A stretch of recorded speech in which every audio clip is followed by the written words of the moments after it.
Good afternoon, I'm Jeff. I'm a sewer tech Northwest. Today we're at property address 520 East Exeter Street here in Gladstone.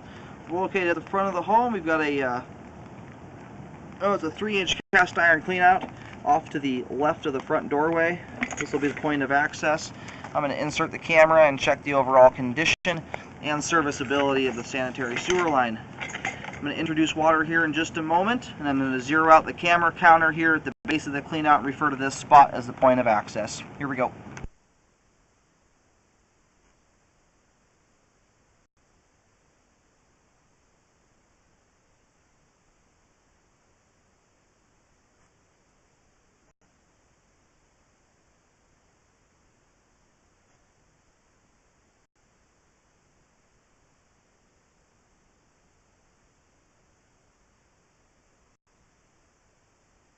Here at, we'll call it 3 feet out, it transitions over to, actually I think this cast iron pipe is 4-inch cast iron, and it transitions here to 4-inch PVC pipe at 3 feet.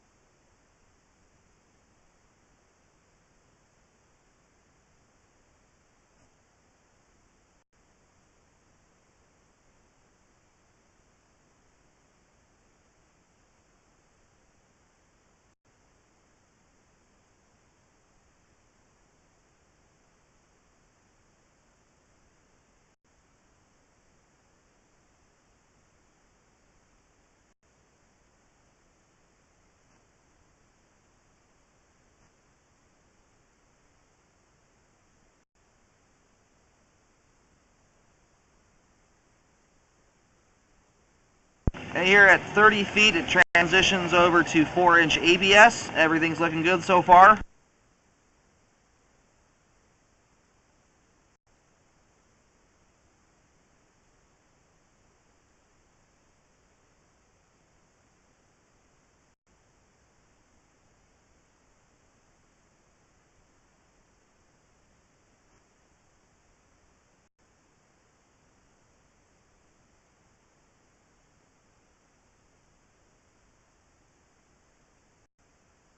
Not entirely sure what's going on right here. We'll take a second look at this on the way back out.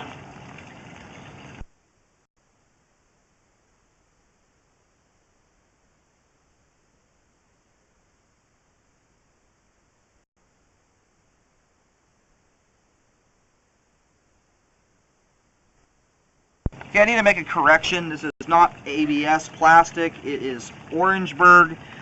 It is a tar paper product. It's a type of pipe that I believe was banned sometime in the late 50s. And for obvious reasons, you can see how deformed the line is here. It's bumpy, and you can see how that joint there is oval shaped instead of round.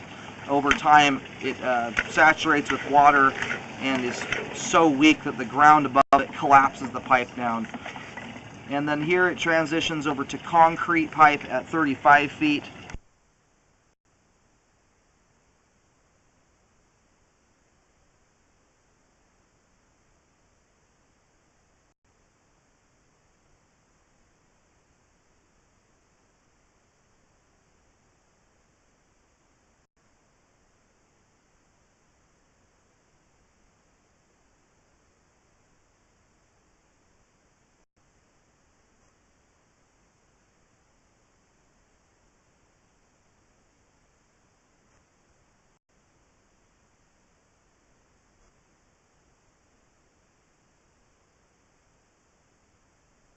And then here we have another transition at 47 feet over to 4-inch PVC pipe.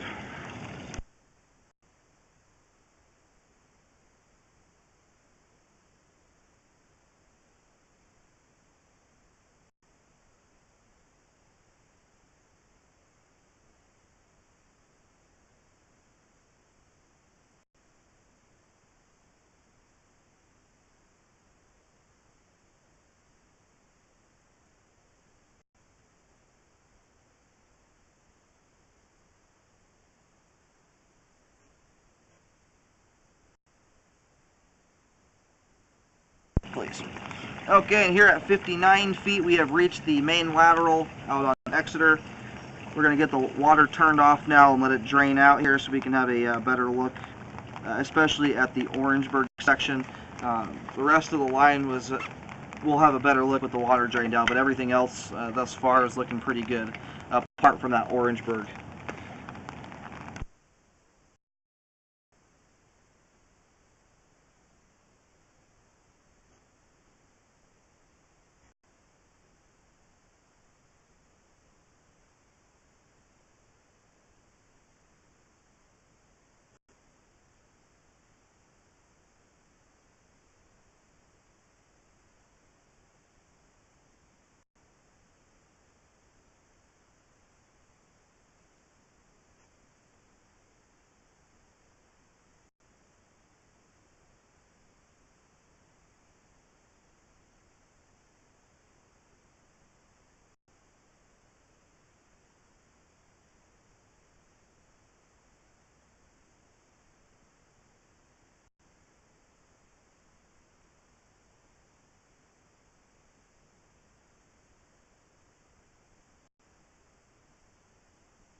Okay, we are now in the Orangeburg section of the line here. I just wanted to kind of point it out, show you with the line drained out, how deformed this stuff gets.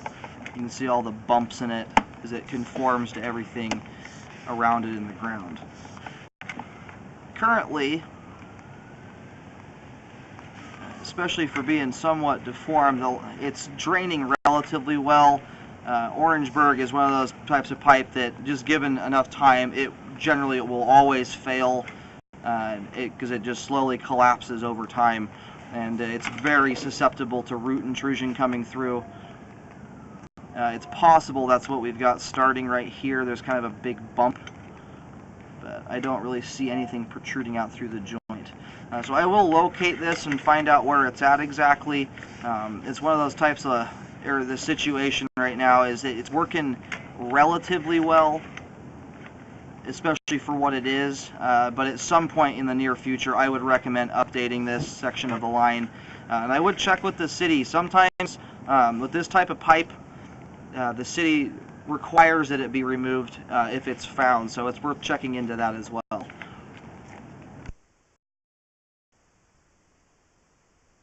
Okay, so here at 36 feet out, this is the end of the Orangeburg section of the line. We are currently about 4 or 5 feet out beyond the street curb on Exeter, and it's at 7 feet deep. And because of the heavy rain we're having, paint markings won't last on the ground. There's kind of puddles right here anyway. So I'm going to do, I'll just take a picture, I'll put some markers on the ground. I'm going to reel back here and just locate the other end of it.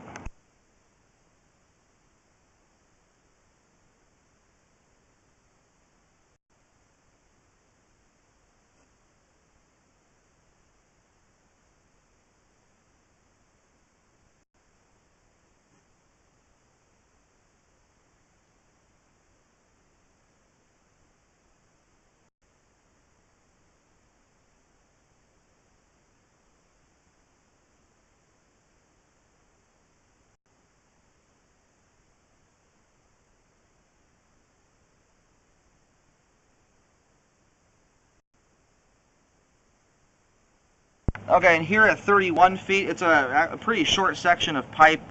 It's about 5 feet in total. I'll locate here as well. Whenever there's Orangeburg, I always recommend it be repaired so that it does not lead to problems down the road. You can see how deformed and wild looking that pipe is. It should be nice and smooth, and it's just bumped and scraggly all over the place. So it generally over time will continue to collapse and fail. Okay, so I did locate both ends, took a picture with some markers. It essentially starts right at the curb and extends out about 5 feet into the street. All of it's under concrete, obviously. When I did locate right here, versus the other end of the Orangeburg. I was getting about 5 feet deep here, and then about 7 feet deep at the other end. So I don't know if it's the Orangeburg itself that's causing a lot of like signal impedance, but it's worth double checking the depths if a excavation style repair is done, just because that's changing quite a lot for just 5 feet of run. And I would also recommend checking with the city to see if that part of the line is their responsibility. Again, it's currently functioning relatively well, but again, it doesn't hold up very well over time. And I would look into sleeving as a repair option, as that does not require digging, and they may be able to sleeve right through there and take care of it.